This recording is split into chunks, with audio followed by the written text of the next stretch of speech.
Welcome to the Open Bedroom Podcast. I'm your host, Jennifer Kalo.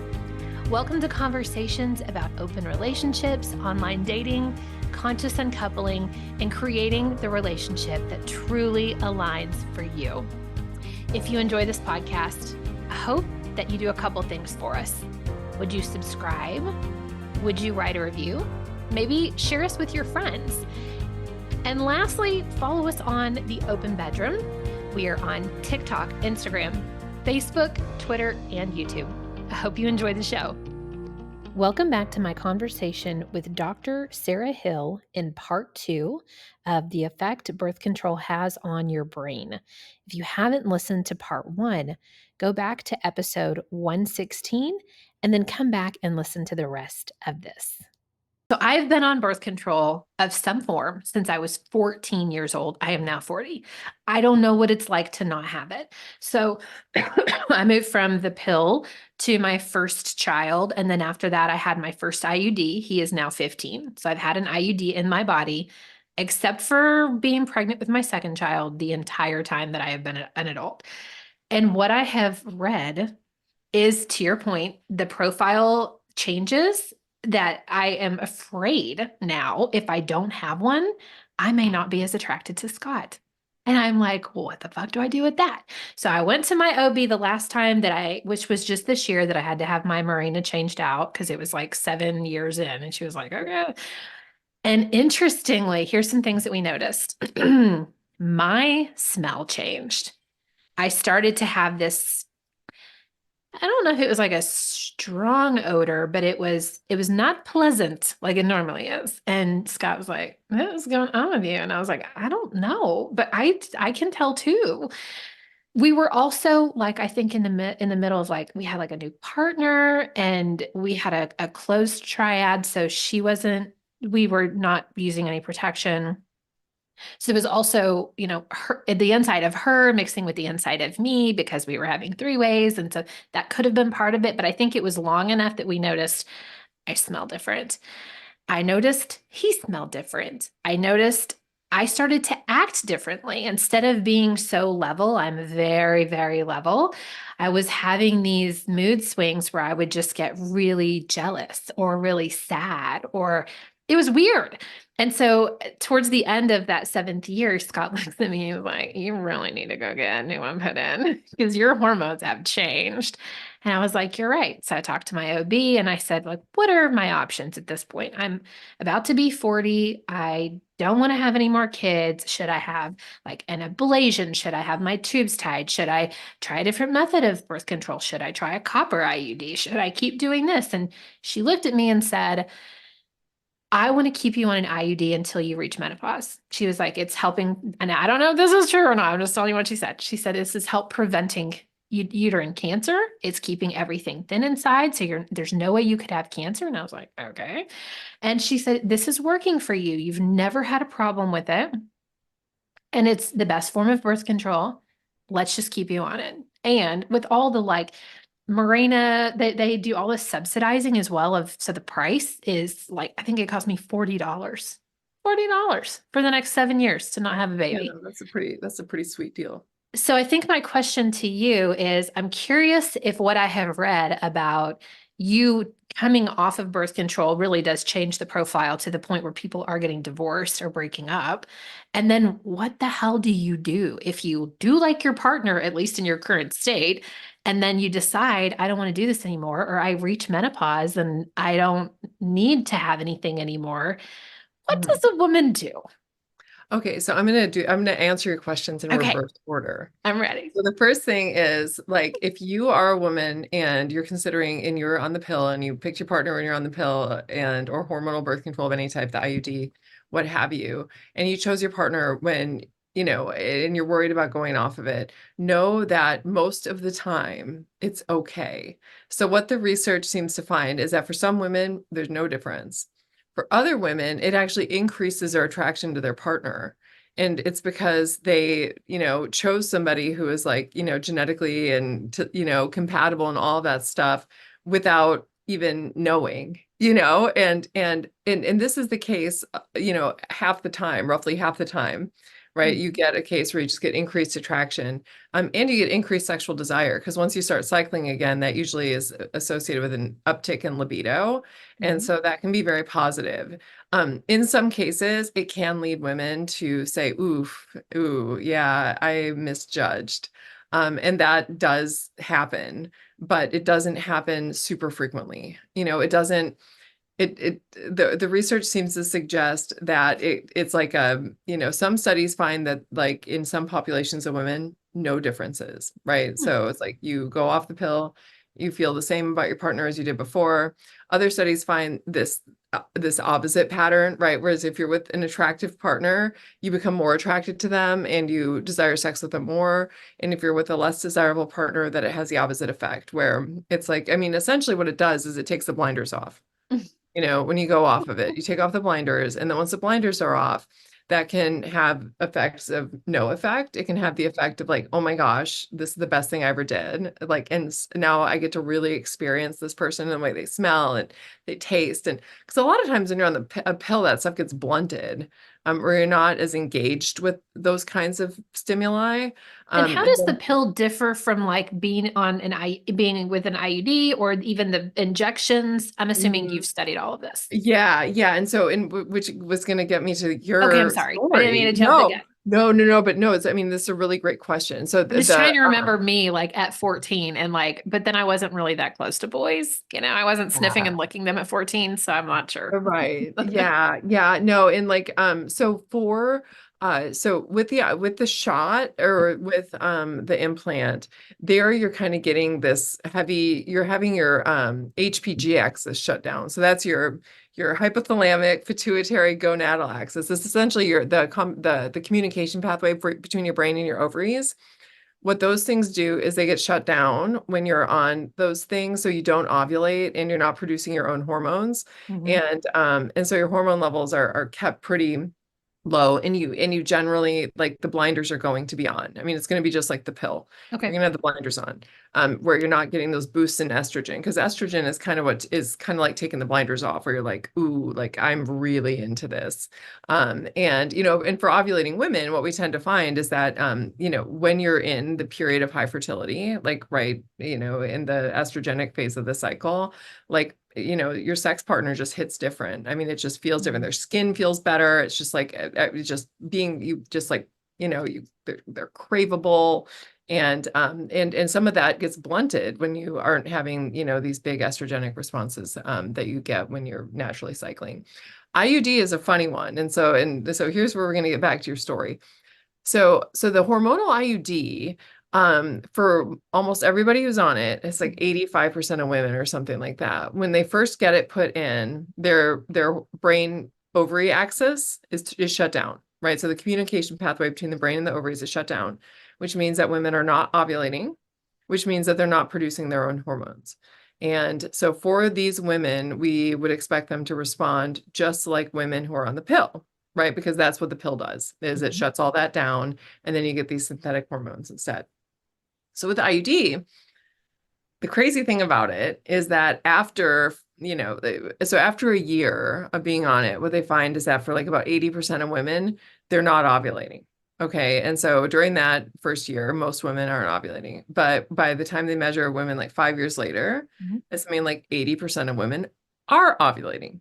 Hmm. So at some point, they start ovulating again. And it's still effective because the IUD works by keeping your cervical mucus sort of incompatible with pregnancy and a bunch of other things, that, like, these mechanisms that aren't very well understood, but protect pregnancy in ways other than just not producing an egg, Mhm. which is what these other, forms of hormonal birth control do.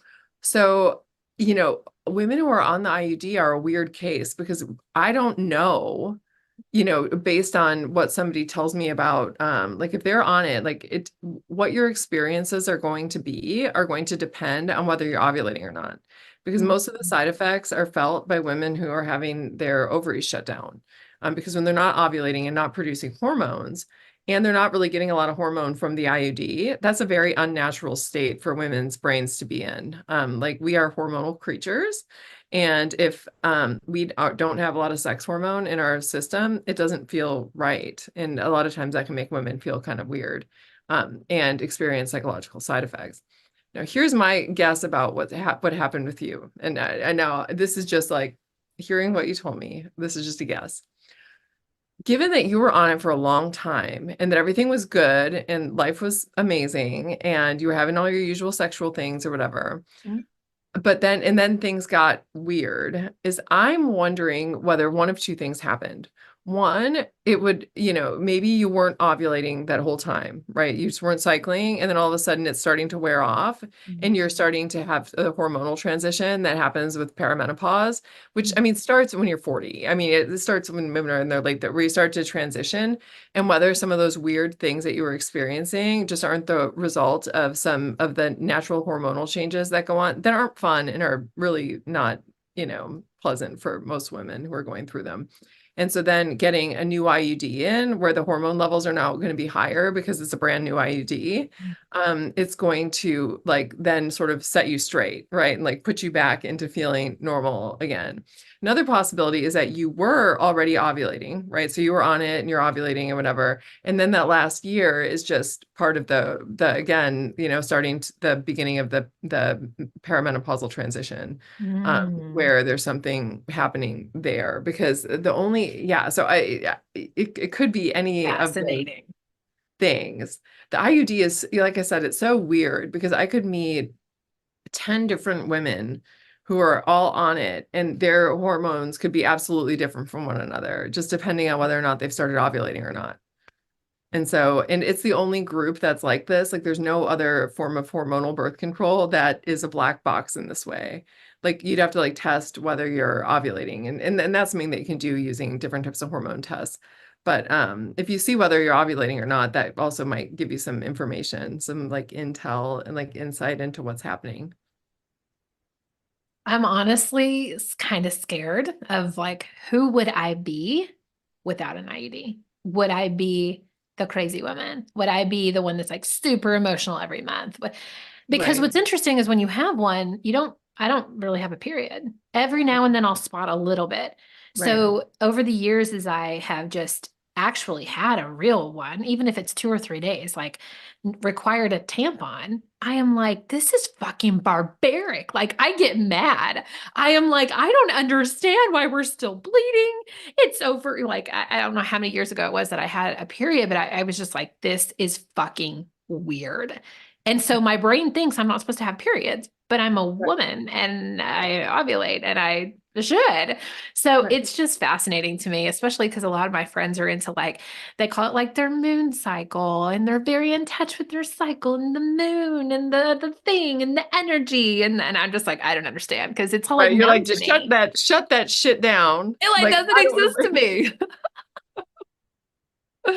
Well, I don't think so. Here's the thing I'll say to you. You don't need to be scared. Like, so when we think about how hormones change people, kind of nudge people in different directions, it's generally not a sledgehammer, and Okay. so yeah, and so like generally, so for example, the people that we tend to see really fall apart either when they go on or off of the pill are people who have family predispositions toward, the like having mental health problems, for example, or Mm, inflammatory conditions.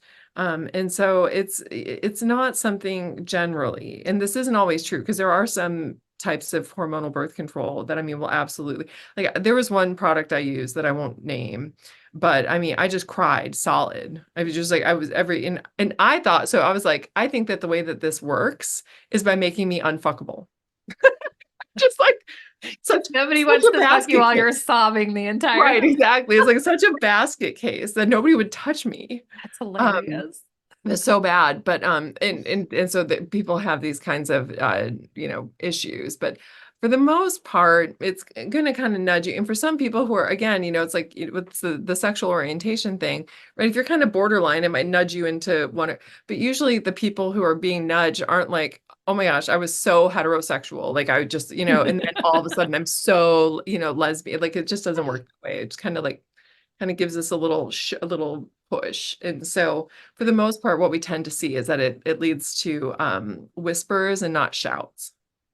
So speaking of the whispers, one thing I've become very aware of in just the last few months is the more time that I get alone with women to have sex without Mhm. Scott, the more that I crave women, like the more that I'm really opening up to this whole, like, this is delicious. Uh, And so I'm wondering as well, like, just again, like kind of evolution and how we've been programmed, and we're supposed to go find our husbands and have a house and children because we're not programmed to go find a girl if you're a girl, right? That I haven't had and hadn't had time or experience to really play with this. And right. I'm finding that the more that I'm having a makeout session or the more that I'm having sex with women, the more I'm craving that and the more I want more of it. Does that make sense? Is that weird? Yeah, I think that that's really interesting. And I think that I mean, I don't know. I don't know if it's just like a function of women's sexuality generally. Because so and were you ever this way with hetero? Because so for me, and this is like, but it's based on my understanding of your podcast, there is no TMI. So No, no, no, go for it. yeah. So, I mean, I find with myself, like, if I haven't had sex in a couple of days where I'm like, sex, I can take it or leave it. But then after I have sex, then I'm like, okay, I need to have sex again. Like, and I need to have sex again. And Mhm. now I also need to have sex. And so where it's like, it's just like kind of like it turns the switch on, like, oh yeah, like I forgot about this. Like, Yes. yeah. And so I wonder if there's some sort of a general thing that tends to lead to that, regardless of the sex of our partner or but I mean just like generally speaking about like the you know being sort of really open to this a new experience that you're having. There's all of this really wonderful research on women's sexuality and how much more fluid it is relative to men's. And I don't know if you're aware of any of this research, but there's been a lot of really great sex research looking at like what sort of turns men and women on. Mhm. And what they find for men is that like if a man is a heterosexual or like an obligate heterosexual or an obligate homosexual, and you show them pornography, right? And it's like they'll show them pornography of males having sex with males, males having sex with women, women having sex with women. And then they'll also show them pictures of bonobos, right, having sex with each other. And what you see for men is that heterosexual men will become physically, because they actually use a plethysmograph to measure penile tumescence. So like, are they getting a little bit of a micro erection? So Mhm. not just like what their reported feelings are, but like what they experience physiologically. And they do the same for women. I'm using a vaginal plethysmograph, which is you put it in your vagina and it measures blood flow. And so what they find is with men is that it's very much like what they respond to is very mapped onto their sexual preferences. So for gay men, for example, heterosexual sex gets them aroused and men having sex with men gets them aroused. And the reason they're looking at naked men, right? And Mhm. for heterosexual for heterosexual men, because that was for gay men that I was talking about. I don't know if I flipped it for straight men, it was looking at women having sex with women and then men having sex with women because they're looking at Because women. there's women, right? Women, okay, doesn't matter. Okay, so if a woman is bisexual, gay, or Mhm. straight, they have a response to all the different types of porn, including the bonobos. Wow. Yeah. And so all of this just going to show that women are just more sexually Fluid. fluid Mm-hmm. and that it's like less about who the target of our attraction is than it is about sexual arousal and attraction. And that for women, it can just really map onto different types of people in a way that it can't for men. And the reason, there's a lot of different hypotheses about why this is true. And, it's sort of the explanations for this that have been given is like one, which is a very depressing, but unfortunately true part of it is just that because, for women, unfortunately, sexual violence has been something that has been, something that we've had to deal with since the time of, we've been around as a species. Having a body that physiologically responds to things even if like we don't necessarily feel consciously that we're into it. Like the bonobos, for example, the women don't report that they're feeling sexually aroused, but their body is feeling aroused. Mm. That this is something that would be very protective in that context. But the other part of it is that for women, having relationships that you solidify with sex is something that provides us with a lot of benefits that aren't available to men. Just in terms, because women can use sex as currency in a way that men cannot, just meaning that we use it a lot of times instrumentally, like to feel close to a partner or to build a relationship, right? Whereas men don't really use sex that way in the same way that we do. And so just this idea that women have this lability when it comes to their like what's arousing to them and that sort of thing, simply because it allows us to use sex as a tool in addition to using sex as, something that's enjoyable. But because of this, I think it opens up our sexuality in these big, really cool ways, in ways that men's don't, which is why you tend to see fewer men that are kind of open to different types of relationship Mhm. patterns than women. Which is so fascinating. It's also fascinating. And I'm sure they're programmed that way because of procreation. Like, Yeah, we need you to be attracted to this certain thing so that we can continue to like forward humankind. And then with right. women, it's just like, whatever, we'll play Yeah, with well, all of no, it. exactly. Yeah, exactly. No, exactly. Exactly. You hit the nail on the head. I feel like I could go on forever with you because I have a bunch of other really fun topics that maybe we could go into, but we have already been here for an hour. Can you believe it? No, I can't. That's so funny. So We'll I have want to. to just drop something and maybe we come back on and talk about this. Scott and I Okay. have been playing with desire and kind of patterning for specific desire. So I didn't realize until just a few months ago that when he watches porn with women that look like me. Okay. And he's like, I do it because I want to be attracted, even more attracted to you. And I want to pattern my attraction and train it to be for you. And so I don't, isn't this fascinating? And I was Yeah. like, what? What are you talking about? I was like, I kind of watch everything, which just goes back to women being fluid. I'm like, I sometimes get really curious and I watch threesomes where the men are bisexual so I can see guys have sex. And that's really hot to me. That sometimes then leads me to like gay porn.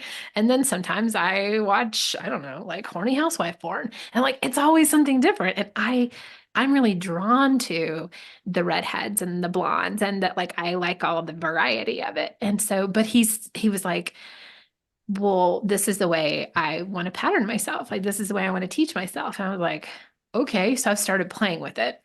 And after that conversation, we started creating our own kind of spank bank of material of our Okay. own pictures and our own videos and our partners. And so I now, instead of running to my ethical porn site, which really takes a while for me to get into, I just drop right into our own content of me giving him a blowjob or him fucking me, where I've got the audio turned on and I instantly can melt into yumminess and I can actually orgasm faster.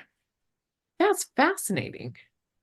I That's have so no idea if fascinating. you've played with this at all. No, I'm not, and I haven't heard, this is the first I've heard of this. It doesn't Mhm. mean that it's like, not something that other people know about. I've never heard of this, but I think that it's really fascinating. And I'm wondering like if this works. Do you know what I Right? mean? Like because I think about all of the, because especially like people in long-term monogamous relationships, which are hard to keep, the sexual Spicy. chemistry. Yeah, I mean, it's Mhm. just hard.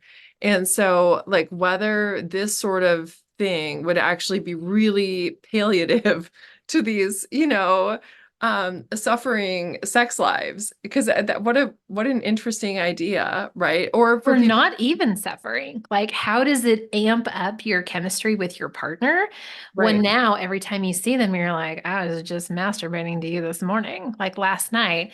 Okay, I have right, a crazy high sex drive, crazy high. Like I could have sex 5, 10 times a day. If I would, I don't, but I could. right, right, So I like it every day, if not every right. other day. And Yeah, so if he's not available or I don't, and my other partners aren't available, I have sex with myself. So last right. night I went to bed and he was busy and doing whatever. He's not responsible to give me orgasms. I'm responsible for myself. So I was like, I'm going to I go to feel the bed. same. Yeah, I'm like, you don't have to come. I'm gonna masturbate because I'm really fucking horny. And I got out our spank bank and I was like, oh, there's stuff in here I forgot. And it just like it's instant, it's amazing how it instantly draws me into the moment where I was like, I remember because I was there. Or like I remember I wore that outfit and you came over to me at lunch and asked what I was doing. And you came and you were hard and I got on my knees and I blew you right there. I have a picture and a video of that and I can drop right into it. And so it's interesting because you think no one's doing this because we have the giant cafeteria in front of us. Why would we choose macaroni and cheese every day to eat, right? Right. But we could condition ourselves to crave macaroni and cheese every day. I don't know why I chose that, but out of the cafeteria, that's Yeah. probably what I would go for first, Yeah, right? no, me too. Mm-hmm. Carbs. So No, it's that's just a thought. I just thought I'd throw it out there, and I was curious as a researcher if you've ever no, I thought of think it. that's I know I think it's fascinating. And I think that there's something there. And even like for people who aren't quite as adventurous who'd want to film themselves, for example, like I'm just like thinking of like, Mm-hmm. the more puritanical side of things, like whether just watching porn with people who look like their partner, like whether or not that could be like really, like so Juicy for them. yeah, exactly. Like, or whether, and I was thinking on the other side too, like people who like have an issue because they watch too much porn and so that it's kind of, because you hear that a lot about like how men are watching too much porn and it's kind of ruining them for like real people, like Uh-huh. for human women, for heterosexual men. And whether, if you've got a dude like this Mm-hmm. and he's like trying to invest in a relationships, but he's finding himself in this space, like Mm-hmm. whether if he started to like really curate his porn collection to feature people that are more like his partner, or whether or not that would sort of create the kink around his partner, and that would then Mm-hmm. give him the type of sexual fulfillment that, he felt maybe was lacking before that. And I think that's a really Mm-hmm. fascinating idea in a way. Like, so I think that, it's like the tendency that society has to think about porn is that it's bad and it's evil and it ruins relationships. But I think it can be a tool, right? A really great tool. And coming up, thinking of ways that we can sort of use our porn strategically within Mm. the context of a relationship, I think is fascinating.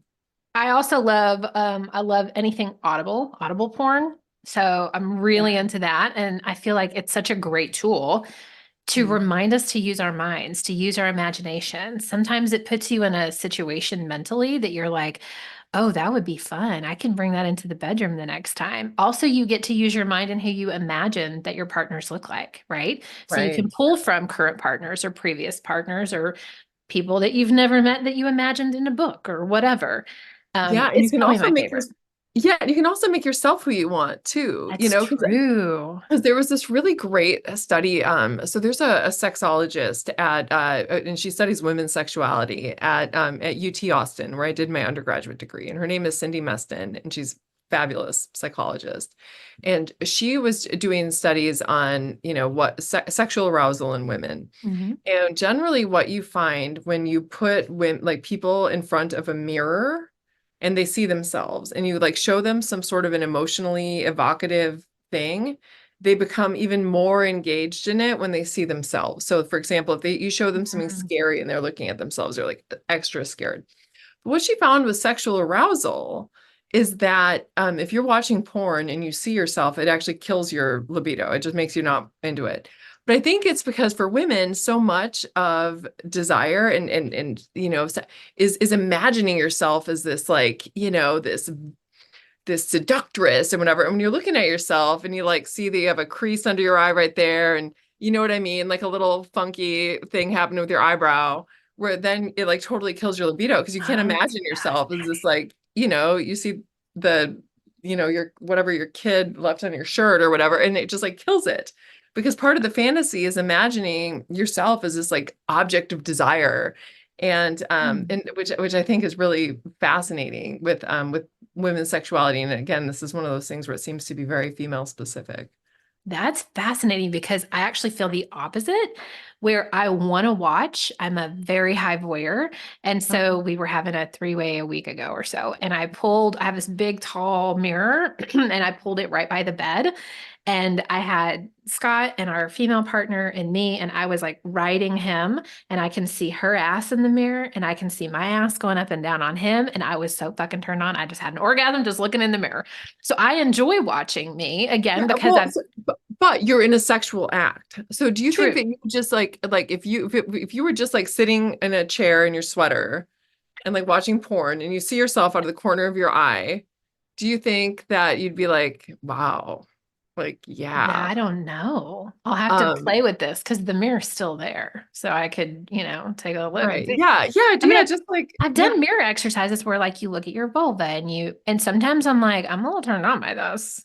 Right. Yeah. So, Yeah. but I feel like I'm very mentally wired like a guy. And so maybe that's why. Maybe I'm wired differently than the majority of women that are like, I don't want to look at my crease in my eye, or I'm just like, Right. Yeah. Yeah. Yeah. That's so funny. I love it. You're like, show me that crease. Show me every crease. I love the crinkles in your eye.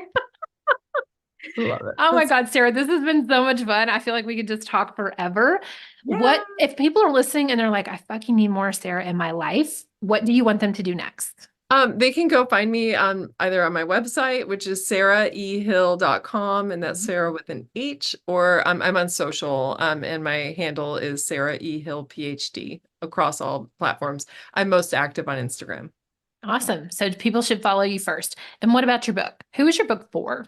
So my book it's just for women. I mean, honestly, the first, if you're a biological female and have ovaries, and then I wrote the book, and not to exclude anybody, but the book is written about like what it means to have a cycle and what it means to have cycling hormones, and then what happens when we turn the volume off on that. And so the first couple of chapters are just spent explaining like biologically what does it mean to be a biological female and to have ovaries and to cycle, Mhm. and how do our different cycling sex hormones influence the way that we think and feel and experience the world? And then what do we know about hormonal birth control and the way that that changes all of that? And then we sort of Mhm. march through the way that it affects sexual desire, the way that it affects partner preferences, the way that it affects mental health, and sort of in the way it affects our stress response. And we sort of Mhm. march through the different things that the research has been investigating. So, This has been amazing. Thank you so much. For those of so you listening, I'll put all the links to Sarah in the notes below. Please stop whatever you're doing now that you're at the end of this podcast and go follow her and just watch, listen, maybe buy her book and learn some new stuff. This is fantastic and so fascinating, and just go be curious. Hey there. Did you know that I do online coaching? Yes, I do online coaching in the sex and relationship space. Some of the topics that are near and dear to my heart are open relationships. So that includes polyamory, swinging, or what we call the lifestyle. I also love conversations around online dating. We're talking Bumble, Tinder, Field, and more. And then the last thing that's really passionate and close to my heart is conscious uncoupling. That means we get to break up with people with love and respect, with dignity and hope. We get to create a life for our children that gets to be a little bit different. We can do things better than we have in the past. So if any of these topics sound interesting to you and you'd love to get some coaching from me, check out the link in the show notes or the link in my bio for more information on coaching with Jen.